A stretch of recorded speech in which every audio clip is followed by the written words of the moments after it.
Hello everyone, welcome to our YouTube channel S foundation academy. तो आज के lecture में हम अपना थर्मोडायनेमिक्स है उसको कंटिन्यू रखते हैं। तो स्टार्ट करते हैं आज का लेक्चर।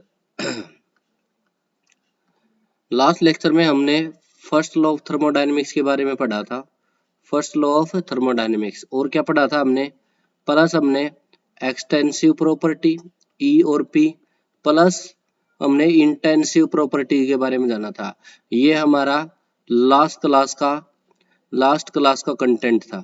ठीक है, अब आते हैं अगले इंपॉर्टेंट टॉपिक पे। जो आज का टॉपिक है वो बहुत इंपॉर्टेंट टॉपिक है। उसका नाम है हीट कैपेसिटी। क्या नाम है? Heat capacity. हीट कैपेसिटी को हम कैपिटल सी से डिनोट करेंगे। किससे डिनोट करेंगे? कैपिटल सी से डिनोट करेंगे। ठीक है, ध्यान से समझो, ध्यान से समझो क्या होता है हीट कैपेसिटी। ठीक है, यहाँ से नाम से ही पता लग रहा है हीट लेने की कैपेसिटी, हीट लेने की कैपेसिटी। तो लेट्स सपोज कोई कंटेनर है, कोई कंटेनर है, ठीक है, तुम नीचे से उसको क्या कर रहे हो? हीट दे रहे हो। क्या दे रहे हो? हीट दे रहे हो। हीट देने का मतलब है एनर्जी ट्रांसफर कर रहे हो थ्रू हीट। ठीक है, तो जैसे ही इसने तुमने इसको हीट ट्रांसफर करी ना सिस्टम को, तो कितनी इसकी कैपेसिटी है, कितनी इसकी कैपेसिटी हीट लेने की, उसी को हम हीट कैपेसिटी कहते हैं। ठीक है, दोबारा समझो। अब मैं सही डेफिनेशन पे आता हूँ। लोकल डेफिनेशन तो इसकी क्या है कि किसी भी कंटेनर की या किसी भी सिस्टम की हीट लेने की कैपेसिटी को कहते हैं हीट कैपेसिटी। ठीक है, अब आते हैं एक्चुअल डेफिनेशंस पे। ठीक है, ऐसे अब ध्यान समझो। लेट्स सपोज ये जो सिस्टम बनाया ना मैंने, इसका सिस्टम का टेम्परेचर पहले कितना था? लेट्स सपोज वो कितना था? 30 डिग्री सेल्सियस था। कितना था? 30 डिग्री सेल्सियस था। अब तुमने क्या करी है, यहाँ से इसको हीट प्रोवाइड कर दी है। क्या प्रोवाइड कर दी है? ये हीट प्रोवाइड कर दी है। ऐसे तुम हीट प्रोवाइड कर रहे हो, और तुम्हें पता है हीट प्रोवाइड करोगे तो बताओ सिस्टम के अंदर हीट बढ़ जाएगी, और हीट क्या करेगी? टेम्परेचर को बढ़ाएगी। तो इसका मतलब क्या है? जैसे ही तुमने सिस्टम को हीट ट्रांसफर करी, अगर उस हीट ट्रांसफर की वजह से जो पहले टेम्परेचर कितना था, 30 डिग्री सेल्सियस था, ये कब था? ऐसे समझ लो बिफोर हीटिंग। क्या है? Before heating. जो हीटिंग से पहले टेम्परेचर कितना था? कितना था? 30 डिग्री था। अगर हीट देने के बाद वो टेम्परेचर कितना हो जाए, T2 कितना हो जाए? 31 डिग्री सेल्सियस हो जाए। कितना हो जाए? 31 डिग्री सेल्सियस। ये कब होगा? After heating. कब होगा ये? After heating. तो इसका मतलब कितने डिग्री टेम्परेचर का वेरिएशन आया है यहाँ पे? कितने डिग्री टेम्परेचर का वेरिएशन आया है? आंसर है जो डेल्टा टी है वो कितने का आया है? 1 डिग्री आया है। कितना है? 1 डिग्री। तो इसका मतलब 1 डिग्री टेम्परेचर बढ़ाने के लिए तुम कितनी हीट दे रहे हो, उसी को बोला जाता है हीट कैपेसिटी। क्या बोला जाता है? Heat capacity. तो क्या लिखोगे? Heat required. क्या होगा? Heat required. ठीक है ना? To increase to increase the temperature, to increase the temperature कितना? 1 डिग्री सेल्सियस। कितना डिग्री टेम्परेचर इंक्रीज करने के लिए? 1 डिग्री टेम्परेचर को इंक्रीज करने के लिए तुम कितनी हीट किसी को देते हो, या फिर वो तुमसे कितनी हीट लेता है, उसी को कहा जाता है क्या? Heat capacity. क्या कहा जाएगा? हीट कैपेसिटी कहा जाएगा। समझ में आ गई बातें? Heat capacity. तो तुम्हें यहाँ से ना डेफिनेशन तो ये हो गई। अब तुम यहाँ से ना फॉर्मूला भी बना सकते हो। इसका फॉर्मूला साफ साफ पता है तुम्हें। क्या प्रोवाइड कर रहे हो? हीट प्रोवाइड कर रहे हो। क्या करने के लिए? जो टेम्परेचर में चेंज है ना वो कितना लेके आने के लिए? कितना लेके आने के लिए? 1 डिग्री। तो इसका मतलब डेल्टा टी कितना लेके आना है? 1 डिग्री लेके आना है। ये हो जाएगा तुम्हारा हीट कैपेसिटी। क्या हो जाएगा ये? हीट कैपेसिटी हो जाएगा। समझ में आ गई बातें? समझ में आई बातें? तो फॉर्मूला साफ साफ है, देखो। ऊपर क्या आएगा? ऊपर तो आएगा हीट। ऊपर तो क्या आएगा? यहाँ पे क्या आएगा? ऊपर तो आ जाएगा हीट। सही है, और नीचे क्या आएगा? टेम्परेचर का डिफरेंस। अब इसी फॉर्मूले से ना तुम यूनिट भी बना सकते हो। इसकी यूनिट भी बनाई जा सकती है, तुम आराम से बना लोगे। ठीक है, हीट, हीट की, और नीचे है टेम्परेचर का डिफरेंस। तो टेम्परेचर का, तो हीट कैपेसिटी ना उसकी यूनिट क्या होगी, टेम्परेचर का डिफरेंस है, तो इसका मतलब क्या होगा, केल्विन। और ऊपर क्या लिखोगे, हीट दे रहे हो, हीट देने का मतलब या तो जूल लिख लो या फिर क्या लिख लो, किलो जूल लिख लो। ठीक है, ये सारी की सारी इसकी क्या हो जाएंगी, यूनिट हो जाएंगी। समझ में आ गई बातें तुम्हें। अब अगली इंपॉर्टेंट बात जो तुम्हें इसमें देखनी है, जो हीट कैपेसिटी होती है ना, क्या होती है, हीट कैपेसिटी, हीट की, हीट को लेने की कैपेसिटी, सो दैट अपना टेम्परेचर 1 डिग्री बढ़ ले। ये भी एक ऐसी प्रॉपर्टी होती है जो क्या होती है, पाथ डिपेंडेंट होती है। याद रखना, दो तो हमारे पास पाथ डिपेंडेंट हमने पहले ही पढ़ लिए थे। वो कौन सा था, वर्क था एंड हीट था। इसके अलावा जो सी होता है ना, ये भी कौन सा होता है, पाथ डिपेंडेंट होता है। ये तो टोटल 3 ही होते हैं जो पाथ पे निर्भर करते हैं। और जब ये पाथ डिपेंडेंट है तो ये कैसा फंक्शन है, पाथ फंक्शन है। कैसा फंक्शन है ये, पाथ फंक्शन है। समझ में आ गई बातें तुम्हें, यहाँ तक तुम्हें समझ में आ गई होंगी। ठीक है, अब अगली बात समझो तुम इसमें, अगली बात समझो। अब क्या होगा, अब हम यहाँ से अलग अलग चीजें डिफाइन करना शुरू करेंगे। ठीक है, कैसे डिफाइन करना शुरू करेंगे, ध्यान से समझो। जो हीट कैपेसिटी होती है ना, हीट कैपेसिटी वो पाथ फंक्शन होती है। ठीक है, क्या होती है, पाथ फंक्शन। इसके अलावा एक और बात, हीट कैपेसिटी होती है ना वो, अब तुम बताओ सोच के, ये एक्सटेंसिव प्रॉपर्टी होगी या इंटेंसिव प्रॉपर्टी होगी। तो ये कौन सी प्रॉपर्टी होती है, ये कौन सी सिस्टम सिस्टम होता है ना, उसके साइज पे डिपेंड करती है। तो ये कैसी प्रॉपर्टी होती है, एक्सटेंसिव प्रॉपर्टी होती है। कैसी होती है, एक्सटेंसिव प्रॉपर्टी। कैसी प्रॉपर्टी है, एक्सटेंसिव प्रॉपर्टी है ये। और इसका मतलब क्या है, बताओ, अगर तुम्हारा पास ये कंटेनर है तो ये अलग हीट लेगा डेल्टा टी कितना बढ़ाने के लिए, 1 डिग्री सेल्सियस बढ़ाने के लिए। अगर ये छोटा है तो ये डेल्टा टी बढ़ाने के लिए, डेल्टा टी 1 डिग्री बढ़ाने के लिए इसके लिए अलग हीट एब्जॉर्ब करेगा। अगर बड़ा कंटेनर है तो उसके केस में डेल्टा टी 1 डिग्री सेल्सियस बढ़ाने के लिए अलग हीट ली जाएगी। तो यहां से तुम्हें समझ में आया कि ये साइज है ना, सिस्टम के साइज पे डिपेंड करती है। साइज ऑफ सिस्टम पर क्या करती है, डिपेंड करती है। क्या है ये, डिपेंडेंट है साइज ऑफ सिस्टम पर। तो यहां से क्या समझे, अगर तुम्हारे पास अलग अलग कंटेनर है उसके लिए क्या होगा, अलग अलग हीट कैपेसिटी होंगी। यही मतलब हुआ ना तुम्हें। तो यहां से तुम्हारा क्यू बाई टी का रेशो अलग आएगा, यहाँ से अलग आएगा क्यू बाई डेल्टा टी का, और यहाँ से क्यू बाई डेल्टा टी का अलग आएगा। तो इसका मतलब चीजों के रिजल्ट मैच करना ना मुश्किल हो जाएगा। तो इसी वजह से इस एक्सटेंसिव प्रॉपर्टी को किस में बदला जाता है, इंटेंसिव में बदला जाता है। किस में बदला जाता है, इंटेंसिव प्रॉपर्टी में बदला जाएगा। और तुम्हें पता है एक्सटेंसिव से इंटेंसिव में बदलने के लिए किन किन चीजों की जरूरत होगी, बताओ तुम जल्दी जल्दी से, कौन कौन से चीजों की जरूरत होगी।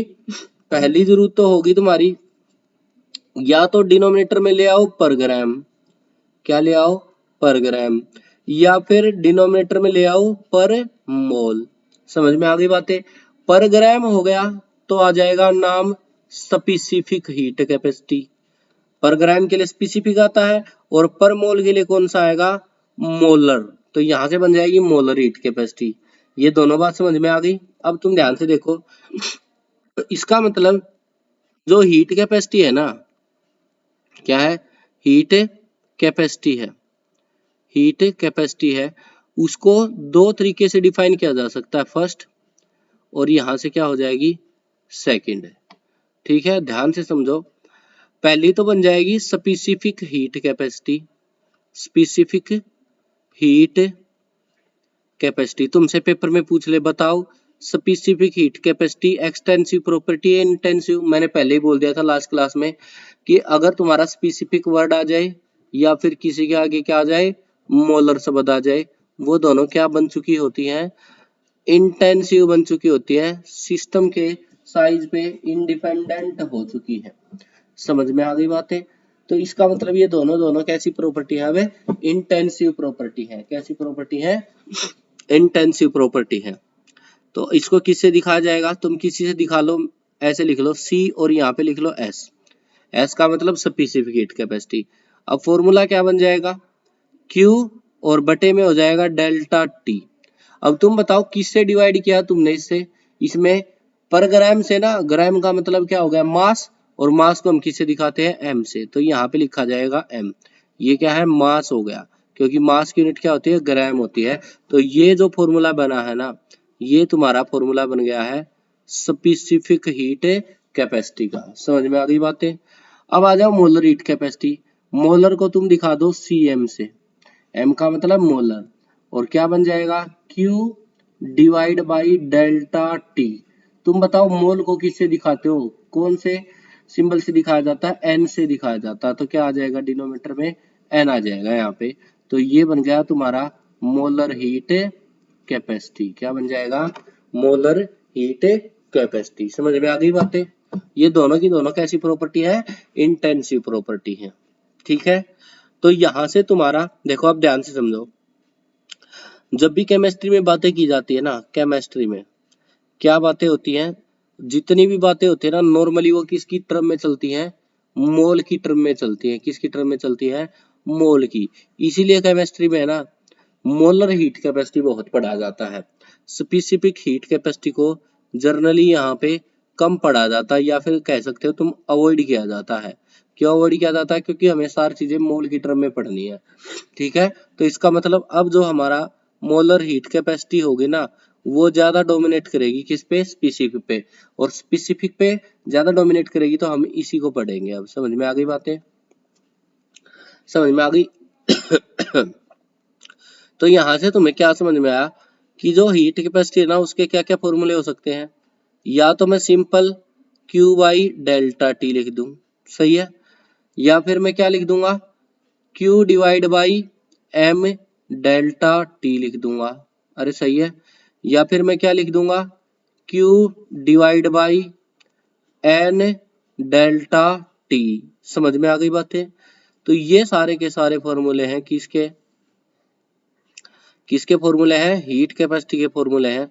और जो हमारे लिए इंपॉर्टेंट होगा ना, यहाँ से जो हमारे लिए ज्यादा इंपॉर्टेंट होगा वो कौन सा होगा, ये वाला होगा। ये कौन सा होता है, मोलर हीट कैपेसिटी, जिसको हम cm से दिखाते हैं, cm। ठीक है, तो हमें यहाँ से शुरुआत करनी है अब इसकी।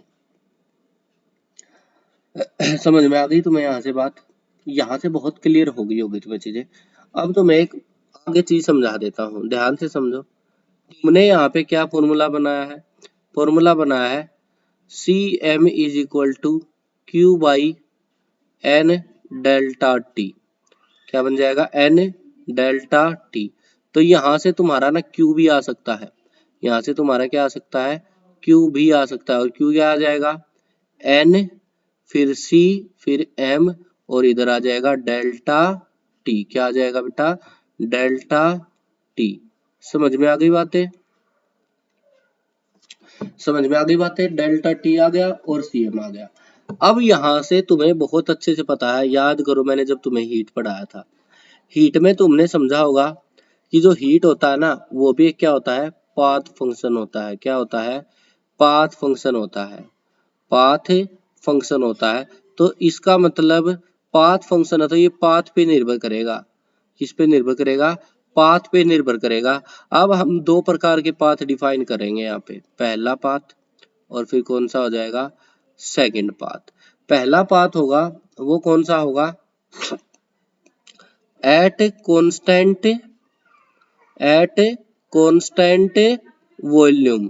कौन से पे, हम क्या पढ़ रहे हैं, हीट पढ़ रहे हैं, किसके, एट कांस्टेंट वॉल्यूम। ये हम cm नहीं निकाल रहे हैं, हम Q निकाल रहे हैं, याद रखना।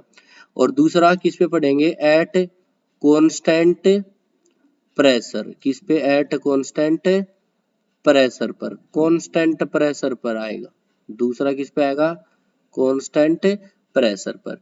अगर हम इसको इस पे निकालेंगे तो Q को हम क्या दिखाएंगे, QV दिखा देंगे, और इस पे निकालेंगे तो हम Q को क्या दिखाएंगे, Q और P दिखा देंगे। समझ में आ गई बातें यहाँ से। तो इसका मतलब मुझे QV निकालना है, और मुझे यहाँ पे क्या निकालना है, QP निकालना है। ठीक है, ध्यान से समझना तुम। अगर मैं फर्स्ट लॉ लगा दूं यहाँ से, अगर मैं अब मैं इसकी बातें कर रहा हूँ, इसको कंटिन्यू कर रहा हूँ मैं फर्स्ट, ठीक है ना। इसको चलो नेक्स्ट स्लाइड पे कर लेते हैं इसको कंटिन्यू, ध्यान से समझना। तो यहाँ से मैं निकाल रहा हूँ, क्या निकालना चाह रहा हूँ, क्यू वी निकालूंगा मैं, क्या निकालूंगा, क्यू वी। तो इसका मतलब क्या निकालूंगा, हीट एट कॉन्स्टेंट वॉल्यूम। जितने भी अब डेरिवेशन होंगे ना, उसमें फर्स्ट लॉ का बहुत ज्यादा इंपॉर्टेंस होगा। जितने भी वर्क डन निकलेंगे, जितना भी जो कुछ निकलेगा ना, फर्स्ट लॉ से ही निकलेगा। तुम ध्यान से समझो, फर्स्ट लॉ क्या होता था तुम्हें पता है, delta U is equal to Q plus W होता था। दोनों मोड ऑफ एनर्जी ट्रांसफर को जोड़ दो तो इंटरनल एनर्जी बढ़ाने और घटाने के काम आते हैं। समझ में आ गई बातें, यहाँ से पहले। अब इसमें मॉडिफिकेशन करो, तुम्हें बहुत अच्छे से पता है जो वर्क डन है उसका क्या फॉर्मूला होता था, क्या होता था, माइनस पी एक्सटर्नल, और क्या हो जाएगा, यहाँ पे क्या हो जाएगा, डेल्टा वी हो जाएगा, क्योंकि यहाँ पे जो एनर्जी है ना वो डेल्टा की फॉर्म में, तो यहाँ पे भी डेल्टा ये लेना पड़ेगा। इसको मैं और सिंपली भाषा में ये भी लिख सकता हूँ, माइनस पी डेल्टा वी भी लिखा जा सकता है, क्योंकि अब तक मेरे को कोई प्रोसेस डिफाइन नहीं कर रखी है। तो यहाँ से क्या हो जाएगा, delta U is equal to Q minus P delta V. समझ में आ गई बात है, Q is equal delta U is equal to Q minus P delta V. अब तुम बताओ कौन से पे पढ़ रहे हो, एट कांस्टेंट वॉल्यूम पे देख रहे हो ना चीजों को, eight constant volume. Volume constant होने का मतलब क्या, वॉल्यूम की फिक्स वैल्यू है, चाहे मैं बाहर से अंदर जाऊं चाहे अंदर से बाहर जाऊं, उसमें कोई चेंज नहीं आया, और चेंज नहीं आया तो इसका मतलब डेल्टा वी कितना हो गया है, जीरो। तो यहाँ से जो ये वाली क्वांटिटी है ना मेरी, कौन सी, डेल्टा वी वाली क्वांटिटी है, वो कैसी हो गई है, जीरो हो गई है। ये वाली क्वांटिटी कैसी हो गई है, जीरो। तो यहाँ से मैंने क्या बन गया, अब मैं इस क्यू को क्या लिखूंगा यहाँ पे, अब मैं सिंपल क्यू नहीं लिखूंगा, क्योंकि मैंने कंडीशन अप्लाई कर दी, कौन सी, वॉल्यूम वाली। और वॉल्यूम वाली है तो मैं इसको क्या लिखूंगा, Q V is equal to delta U लिख दूंगा। क्या लिख दूंगा, Q is equal to delta U लिख दूंगा। ठीक है, ये तो है लार्ज चेंज के लिए। अगर मुझे स्मॉल चेंज के लिए पढ़ना है, किसके लिए पढ़ना है, स्मॉल चेंज के लिए देखना है मुझे, तो यहाँ से क्या हो जाएगा, Q जो V है ना, उसके आगे क्या शब्द आ जाएगा, D आ जाएगा। और यहाँ पे ना, यहाँ पे जब D आया तो यहाँ पे भी क्या बन जाएगा, DU बन जाएगा। याद रखना है स्मॉल चेंज के लिए है, यही हमारे अच्छा खासा यूज होगा। ठीक है, बस मैंने दोनों जगह क्या किया है, स्मॉल चेंज, ये डेल्टा, ये जो D होता है ना स्मॉल चेंज के लिए होता है। ठीक है, ये तो हो गया हमारा कब, जब मैंने कौन सी कंडीशन अप्लाई की, एट कांस्टेंट वॉल्यूम वाली। अब मैं नेक्स्ट स्लाइड पे चलता हूँ और अपनी कंडीशन अप्लाई करता हूँ एट कांस्टेंट प्रेशर। तो मैं क्या निकालने की कोशिश कर रहा हूँ, डेल्टा सॉरी क्यूपी निकालने की कोशिश कर रहा हूँ। और मैंने तुम्हें पहले ही बता दिया वो किससे निकलेगी, फ्लोट से निकलेंगी जितनी भी चीजें। फ्लोट को याद करो, चीजें आसान हो जाएंगी। Q is equal to sorry delta U is equal to Q plus W. अब यहाँ पे दूसरा क्या हो जाएगा, क्यू को न डब्ल्यू को रिप्लेस कर दो, डब्ल्यू को रिप्लेस करोगे तो क्या बन जाएगा, माइनस पी। और यहाँ पे क्या हो जाएगा, डेल्टा वी, क्या हो जाएगा, डेल्टा वी हो जाएगा। समझ में आ गई बातें। अब इन डेल्टा डेल्टा वाली चीजों को अलग कर लो, मेरा क्या बन जाएगा, Q is equal to delta U plus P delta V. अब हमारा प्रेशर कैसा था, एट कांस्टेंट प्रेशर था, एट कांस्टेंट प्रेशर था। तो क्या हो जाएगा, Q is equal to delta U plus delta, और इनटू में क्या हो गया है, PV हो गया है। ठीक है, अब दोनों से डेल्टा को कॉमन ले लो, क्या ले लो, डेल्टा को कॉमन ले लो ऐसे, और क्या बन जाएगा, Q प्लस PV बन जाएगा। और यहाँ पे क्या आ जाएगा, Q। अब तुम ध्यान से समझो, यहाँ पे जो चीजें मैं तुम्हें समझाना चाहता हूँ, ध्यान से समझो दोबारा। जो U है ना, ये एक इंटरनल एनर्जी है। और तुम बताओ, इंटरनल एनर्जी होती है वो क्या होती है, स्टेट फंक्शन होती है। जो मेरा प्रेशर होता है वो भी कैसा फंक्शन है, एक स्टेट फंक्शन है, स्टेट फंक्शन है, F(x(n). जो डेल्टा यू है वो भी क्या है, एक स्टेट फंक्शन है। तो इसका मतलब जब ये सारी चीजें स्टेट फंक्शन है ना, और ये कोई नई नई चीज, और ये कोई नई ही चीज है जो हमने अब तक पढ़ी नहीं है इस चैप्टर में। तो इस नई चीज को देखो, जिसमें u भी एक स्टेट फंक्शन है, pv भी एक स्टेट फंक्शन है, ठीक है। तो इसको एक नया नाम दिया गया केमिस्ट्री में या थर्मोडायनेमिक्स से, उसको कहा जाता है एंथैल्पी। क्या होगी? एंथैल्पी। तो यहाँ से एंथैल्पी क्या हो जाएगी? एंथैल्पी की परिभाषा क्या हो जाएगी? It is summation of u plus PV. क्या है? u प्लस पीवी का समेशन होता है। तो तुम बताओ ये डेल्टा एच क्या होगा? जब ये तीनों ही स्टेट फंक्शन थे तो इनको जोड़ने पे जो फंक्शन मिलेगा वो भी एक कैसा मिलेगा? स्टेट फंक्शन ही मिलेगा। तो यहाँ से मैं क्या समझ सकता हूँ, जो ये मेरा Q है ना, ये क्या है बेटा? डेल्टा क्या हो गया है? H हो गया है। क्या हो गया है?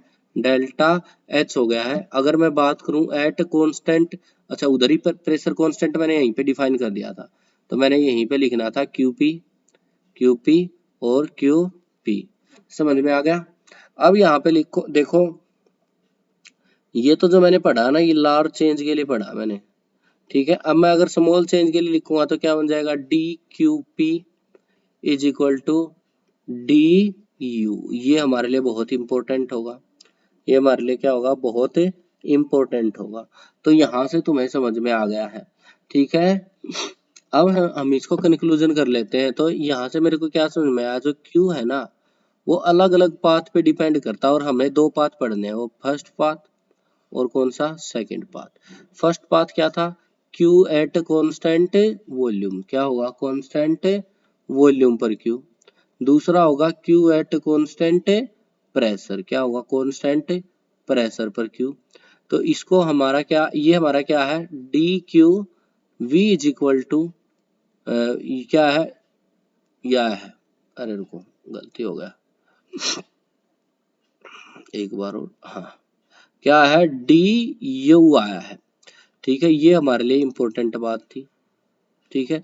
दूसरा क्या है? डी क्यू पी क्या आया है? डी और एच के बराबर आया है। ये किसके बराबर आया है? डी एच के बराबर आया है। समझ में आ गई बातें तुम्हें? यहां तक समझ में आया? अब मेरे लिए फॉर्मूले देखो, मेरे सीएम के क्या बन जाएंगे, क्योंकि मुझे फाइनली तो पढ़ना ही क्या था? सीएम था। जो सीएम है ना तुम्हारा, क्या फॉर्मूला था? फॉर्मूला क्या था? ऊपर तो क्या था? क्यू था। दोबारा, ऊपर तो ऊपर तो क्या था? क्यू था। औ- और नीचे क्या था? एन। और यहाँ पे क्या था? डेल्टा टी था। अगर मुझे ये तो हुआ मेरा लार्ज चेंज के लिए। अगर मुझे ये स्मॉल चेंज के लिए पढ़ना है तो मैं आराम से लिख सकता हूँ इसको। क्या लिख सकता हूँ? या फिर इसको भी ऐसे लिख सकते हो, अगर मुझे इस सिंपल भाषा में लेना है तो ये लिख सकता हूँ मैं। यही हमारी मेन डेफिनेशन थी, ठीक है। तीसरा क्या लिख सकता हूँ? अगर मैं स्पेसिफिक हीट कैपेसिटी की टर्म में लिखूंगा तो क्या बन जाएगा? Q डिवाइड बाई मास और डेल्टा टी। ये बन जाएगा हमारा। तीनों फॉर्मूले हो गए। ये तो लार्ज चेंज के लिए। अगर मुझे बताओ यही फॉर्मूला मुझे स्मॉल चेंज के लिए लिखना है तो क्या लिखूंगा?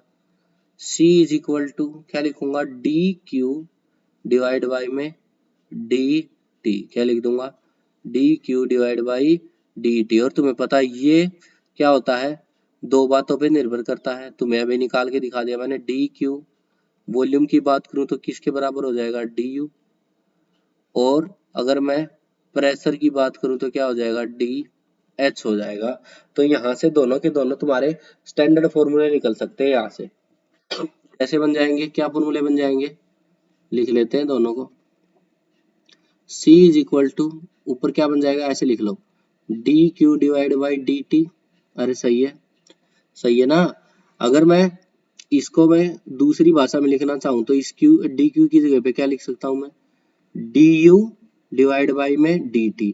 और मुझे यहाँ पे कांस्टेंट वॉल्यूम दिखाना पड़ेगा क्योंकि ये वॉल्यूम कांस्टेंट से ही निकला है तुम्हारा। सही है। अगर उसी प्रकार दूसरा डिफाइन करना चाहता हूँ तो क्या लिख दूंगा? DQ डिवाइड बाई में DT लिख दूंगा मैं।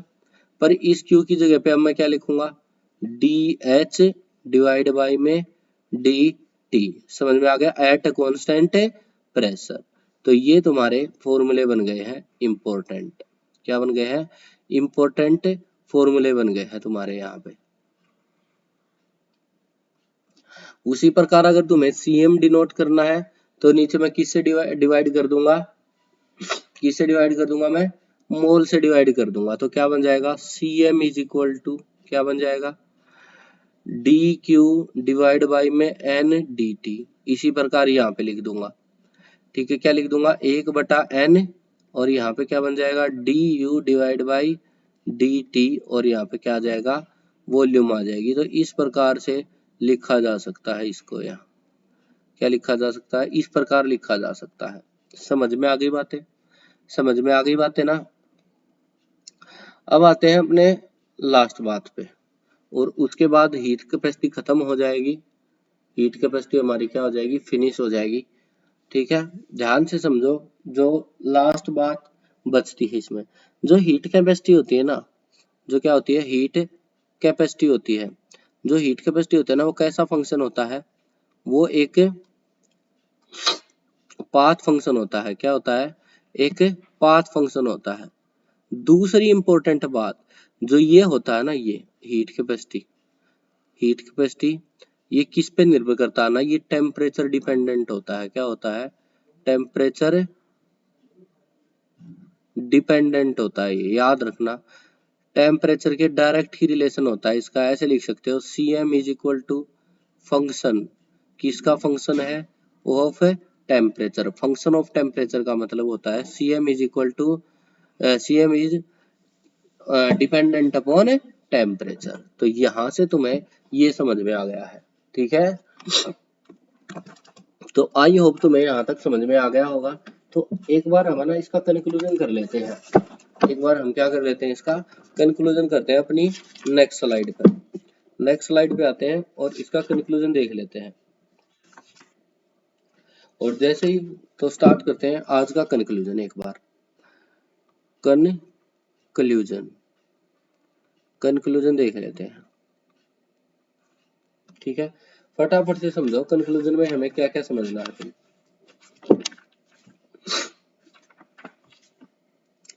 क्या पढ़ा आज हमने, हीट कैपेसिटी के बारे में पढ़ा है हमने। क्या पढ़ा है, हीट कैपेसिटी के बारे में देखा अपने को, हीट कैपेसिटी के बारे में पढ़ा हमने।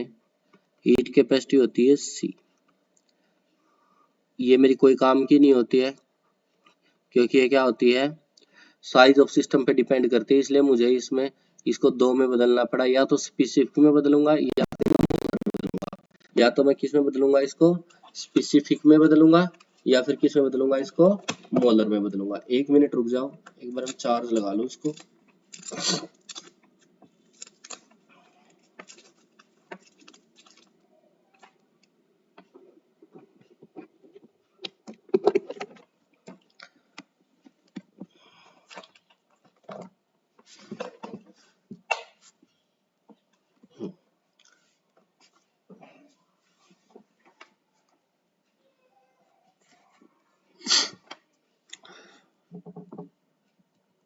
हाँ, तो ध्यान से समझो, पहली हमने क्या पढ़ी है, सी एस पढ़ी है, दूसरी हमने पढ़ी है सी एम।